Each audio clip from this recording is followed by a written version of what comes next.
मैं तो सबसे पहले खादर साहब को मुबारकबाद पेश करना चाहता हूं कि खादर साहब ने जो है तो कल के मंत्रिमंडल के बैठक में जो है तो मुस्लिम आरक्षण के मुद्दे को नहीं उठाया, इसलिए मैं उनको मुबारकबाद देना चाहता हूं। मैंने इससे पहले भी कहा था कि नज़ीर फारूक की आवाज़ लगाएंगा तो 1000 लोग आएंगे, मगर खासदार इम्तियाज़ जलील साहब अगर आवाज़ लगाएंगे कि जिन लोगों ने इनको खासदार बनाया है वो उनके साथ खड़े होंगे। अगर इसी तरीके से चलता रहा और मुसलमानों को इग्नोर किया गया तो मुझे नहीं लगता है कि खासदार साहब अगली बार रहेंगे। तो मैं खासदार साहब से यही कहना चाहता हूँ कि बैंकों का जो मसला है, जो आदर्श घोटाले को जो लेकर आपने जो है तो कल बहुत बड़ा मोर्चा लिया, तो मैं साहब से ये कहना चाहता हूँ कि उस मुद्दे को उठाने के लिए क्या डॉक्टर भागवत करार नहीं है? वो तो अर्थमंत्री है और अर्थमंत्री होने के साथ साथ जो है तो औरंगाबाद के प्रॉपर है, औरंगाबाद के अंदर जो है तो बड़ा नाम है और जो है तो उनको इस बड़े पद से नवाजा गया और जो है तो तमाम बैंकों का कैलकुलेशन उनके पास में है। तो क्या अर्थमंत्री को ये मुद्दा नज़र नहीं आ रहा है? आज हम मौजूद है एमसीएन समाचार की तरफ से नज़ीरुद्दीन फारूकी साहब के साथ, जो कि अटल समाज सेवा संस्था के संस्थापक है। और आज नज़ीरुद्दीन फारूकी साहब से हम इस ताल्लुक़ से बात करने वाले हैं करंटली में जो गवर्नमेंट ने गैजेट के अंदर जो औरंगाबाद शहर का नाम तब्दील करके छत्रपति संभाजी नगर कर दिया है। आइए सर से इस ताल्लुक़ से बात करते हैं। सर, पहले तो मैं इस राज्य सरकार का जाहिर निषेध करता हूँ, क्योंकि ये राज्य सरकार जो है तो है कि हम अभी औरंगाबाद को औरंगाबाद के नाम से ही पुकारेंगे। हाई कोर्ट में जो है तो राज्य सरकार ने जो है तो हलफनामा लिख कर दी है कि हम जो है तो औरंगाबाद को औरंगाबाद के ही नाम से पुकारेंगे। अभी हमारा इसके ऊपर औरंगाबाद और औरंगाबाद ज़िले के ऊपर हमारी ऐसी कोई प्रतिक्रिया नहीं है जिससे हम ऑफिशियली हम जो है तो उसे औरंगाबादी कहेंगे। इस तरीके का हलफनामा राज्य सरकार ने दिया है कोर्ट को लिखकर। और आज जो 16 तारीख को जो मंत्रिमंडल की बैठक हुई तो उसके अंदर जो है तो निर्णय लिए गए। ये जो निर्णय है, जो कल बैठक हुई और उसके अंदर जो संभाजी नगर का जो विषय को लाया गया, ये कहीं ना कहीं जो है तो जनता को मुस्लिम आरक्षण और मराठा आरक्षण और दिगर समाज के जो आरक्षण के मुद्दे हैं, इसका डाइवर्ट करने के लिए इस मुद्दे को लाया गया है। बाकी इस नाम की राजकारण को आगे लाकर इन मुद्दों को दबाने की कोशिश की जा रही है। ये मेरा नज़रिया है, मैं इस नज़र से इनको देखता हूँ, इसलिए मैंने पहले कहा है कि मैं इनका जाहिर निषेध करता हूँ, क्योंकि ये सरकार संविधान के खिलाफ जा रही है, कानून के खिलाफ जा रही है, हाई कोर्ट के जजमेंट के खिलाफ जा रही है। तो मैं इस सरकार का जाहिर निषेध करता हूँ। आपकी संगठन की तरफ से इस फैसले के विरोध में क्या स्टेप लेने वाले हो? मैं अटल समाज सेवा संगठन की ओर से तमाम जो राजकीय पक्ष है, जो अपने आप को माइनॉरिटी और जो है तो माइनॉरिटी मोर्चे के लिए या सभी धर्मों के ज़ातों के लिए काम करने वाले संगठन बताते हैं, मैं ऐसे सभी संगठनों से कहना चाहता हूं आपके मीडिया के माध्यम से कि आपको एक प्लेटफार्म पर आकर काम करना पड़ेगा, तभी जाकर हम जो है तो इस लड़ाई में जीतने में सक्षम हो सकते हैं। वरना ये आरएसएस वाली जो सरकार है, ये तमाम कायदे कानून और संविधान इन सबको बाजू में रखकर जो है तो हुकुमशाही की तरफ जा रही है। मैं आपके चैनल के माध्यम से बताना चाहता हूं कि जो सेकुलर माइंड के लोग हैं, जो सेकुलर पार्टियां बताती है अपने आप को, तो उन पार्टियों से मेरा ये कहना है कि संविधान और देश की जो एकजुटता है, एकजुट है और जिसमें हम सभी समाज के लोग एक साथ मिलकर रहते हैं, इस समाज को और इस संविधान को बचाने के लिए आपको एक प्लेटफार्म पर आकर काम करना पड़ेगा, तभी जाकर हम इस आरएसएस माइंड वाली सरकार को हरा सकते हैं।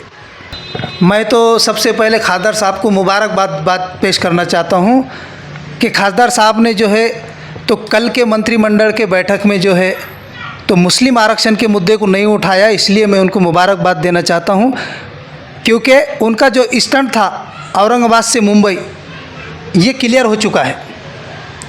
क्योंकि मैंने इससे पहले भी कहा था कि खादर साहब स्टंट करते हैं और लोगों को बहुत बुरा लगता है कि हमारा खासदार है, उनके बारे में इतना जो है तो आप ऐसा विरोधी क्यों बात करते हैं।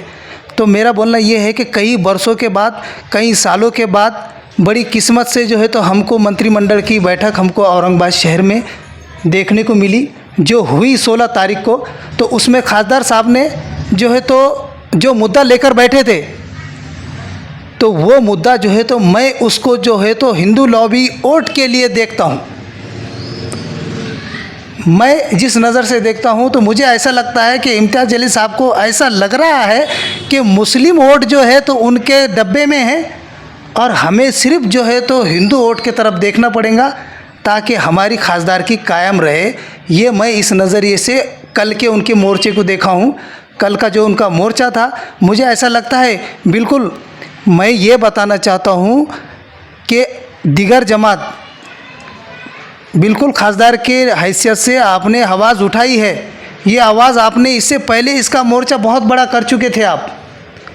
कल जो मंत्रिमंडल की बैठक थी तो खासदार साहब ने जो मेरा छोटा राजकारण बताता है उसके हिसाब से मैं अब बोलना चाहता हूँ कि सरकार को प्रेशराइज़ करने के लिए कल जो है तो मुस्लिम समाज को जो है तो बड़े पैमाने के ऊपर जो है तो, और जितने भी मुस्लिम का आरक्षण समितियां बनी है, इन सबको एक जगह लाकर इम्तियाज़ जलील साहब ने जो है तो कल मंत्रिमंडल और जो है तो मुख्यमंत्री के ऊपर दबाव लाना चाहिए था। जो मुस्लिम आरक्षण का जो मुद्दा है उसको जो है तो पेश करना चाहिए था। ये मैं आपके चैनल के माध्यम से खादर साहब से कहना चाहता हूँ कि कहीं ना कहीं आप जो है तो मुस्लिम वोट बैंक से जो है तो दूर होते हुए जा रहे हैं। आपको ये भी देखना पड़ेगा कि मुस्लिम वोट के बगैर आप खासदार नहीं बन सकते, क्योंकि आपको खासदार बनाने वाली यही मुस्लिम कौम है।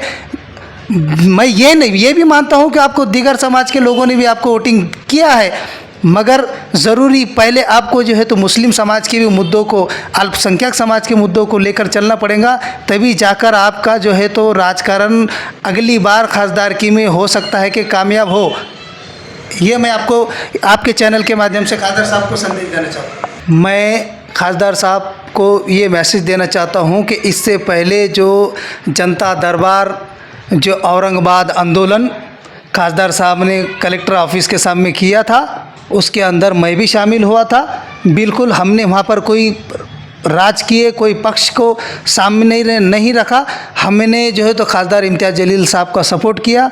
उसके अंदर हमने फॉर्म भर के दिए, बहुत सारे हमने उसके अंदर काम किए। हम हमारे काम को नहीं गिनाना चाहते, मगर हम खासदार साहब से ये कहना चाहते हैं कि खासदार साहब, आपकी लोग रिस्पेक्ट करते हैं, आपकी आवाज़ को मानते हैं। मैंने इससे पहले भी कहा था कि नज़ीर फारूक की आवाज़ लगाएंगा तो 1000 लोग आएंगे, मगर खासदार इम्तियाज़ जलील साहब अगर आवाज़ लगाएंगे कि जिन लोगों ने इनको खासदार बनाया है वो उनके साथ खड़े होंगे। अगर इसी तरीके से चलता रहा और मुसलमानों को इग्नोर किया गया तो मुझे नहीं लगता है कि खासदार साहब अगली बार रहेंगे। आपका ये आरोप है क्या कि खादर साहब ने औरंगाबाद के नामकरण के मुद्दे के लिए कुछ नहीं किया, ऐसा कहना है क्या आपका? नहीं, मेरा ये कहना है कि खासदार साहब ने जिस मोर्चे को, जिस आंदोलन को कलेक्टर ऑफिस के सामने कंटिन्यू किया था, तो उस आवाज़ को क्यों बंद की गई? आज जो है तो जो सरकारें एक तरफा फैसले ले रही है, आज जो है तो संविधानिक जो है तो जो संविधानिक है, आज कोर्ट के फैसले को नहीं माना जा रहा, कोर्ट के फैसले को भी बाजू में रख दिया जा रहा। तो मैं खासदार साहब से यही कहना चाहता हूँ कि बैंकों का जो मसला है, जो आदर्श घोटाले को जो लेकर आपने जो है तो कल बहुत बड़ा मोर्चा लिया, तो मैं साहब से ये कहना चाहता हूँ कि उस मुद्दे को उठाने के लिए क्या डॉक्टर भागवत करार नहीं है? वो तो अर्थमंत्री है, और अर्थमंत्री होने के साथ साथ जो है तो औरंगाबाद के प्रॉपर है, औरंगाबाद के अंदर जो है तो बड़ा नाम है, और जो है तो उनको इस बड़े पद से नवाजा गया, और जो है तो तमाम बैंकों का कैलकुलेशन उनके पास में है। तो क्या अर्थमंत्री को ये मुद्दा नज़र नहीं आ रहा है? तो आपने जो है तो मुसलमानों का जो मुद्दा है जो कल उठाना चाहिए था, इससे पहले आपने आदर्श घोटाले को लेकर बहुत बड़ा धिंगाना किया था और वो काफ़ी हो गया था। और उसके ऊपर बहुत बड़ा प्रेशर भी बन गया था। लेकिन ज़रूरी था कि कल जो है तो मुस्लिम आरक्षण के ऊपर आपने जो है तो आवाज़ लगाना चाहिए था। और मुझे ऐसा लग रहा है कि कहीं ना कहीं आपकी दिशा भूल हो रही है।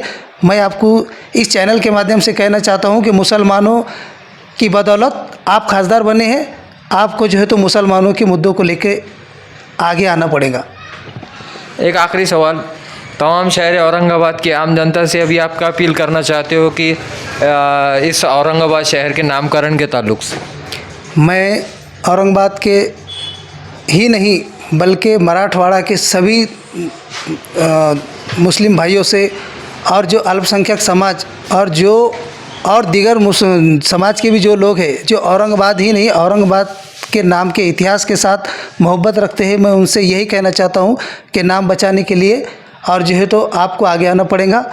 और जो दीगर तंजीमें जो काम कर रही है उनको भी सामने आना पड़ेगा, तभी जाकर हम इसमें कामयाब होंगे। तो आज आपने देखा, हमने नज़ीरुद्दीन फारूकी साहब से बात की और इन्होंने इतनी अपील की है तमाम शहर औरंगाबाद की आम जनता से कि वो ज़्यादा से ज़्यादा तादाद में आके उन NGOs और उन पार्टीज़ का सपोर्ट करे जो कि औरंगाबाद शहर के नामकरण के लिए लड़ रहे हैं। बस आज के लिए इतना ही। आप देखते रहिए MCN समाचार, खान राफे मोहम्मद के साथ।